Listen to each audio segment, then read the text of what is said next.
Ok guys, ni dia bateri untuk kamera saya. So ini adalah bateri replacement.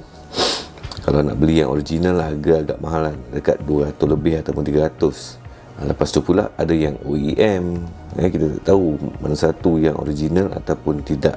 So saya beli yang macam ni bateri kamera daripada K&F Concept.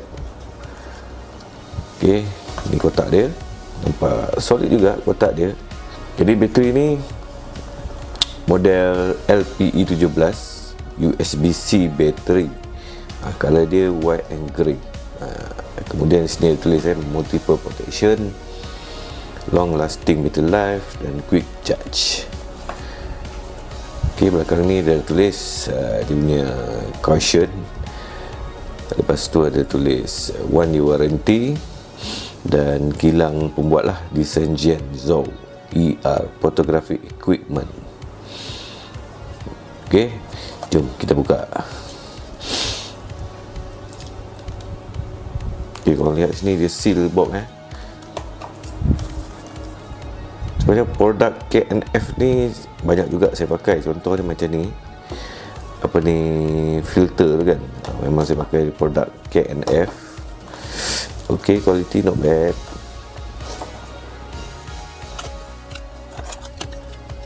Jadi kalau kita tengok dari segi packaging dia memang kelas lah kan. Ada bateri tu jual bateri macam tu dia.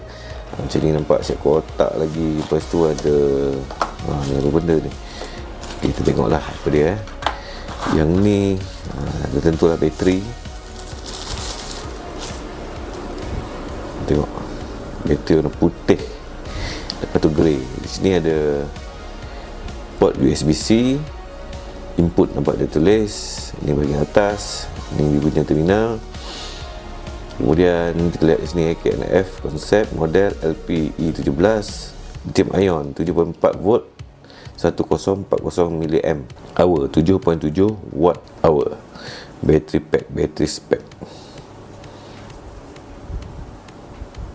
Dia ada caution sini, made in China, right?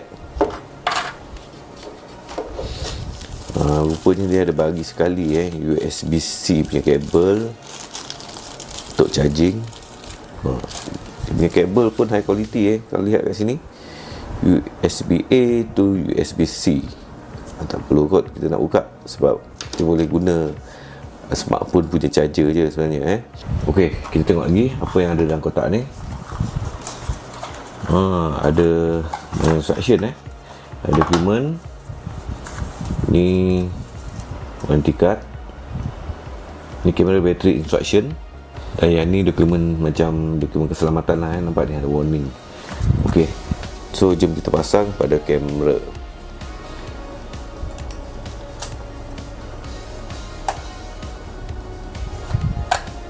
Ok, ni bateri pun bukannya original replacement juga daripada Kingma.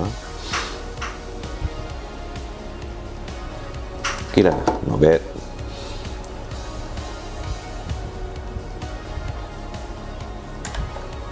Masuk ngam tak? Masuk ngam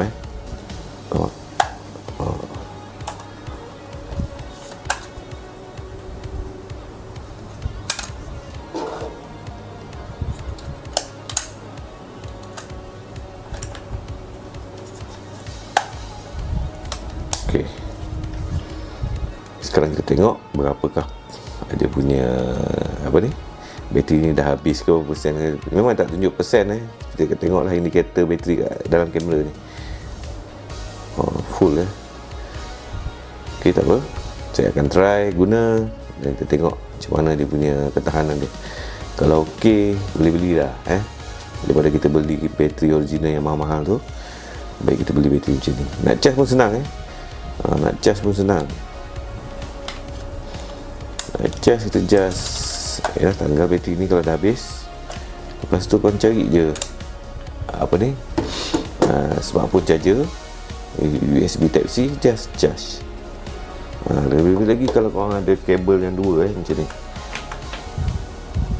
Kalau korang ada 2 biji bateri, nampak ni kabel yang ada 2 USB-C. Okay, ni USB-A. Just biji. Okay. Alright, itu guys produk yang saya nak tunjukkan kepada korang. So korang boleh dapatkan di link yang saya sediakan.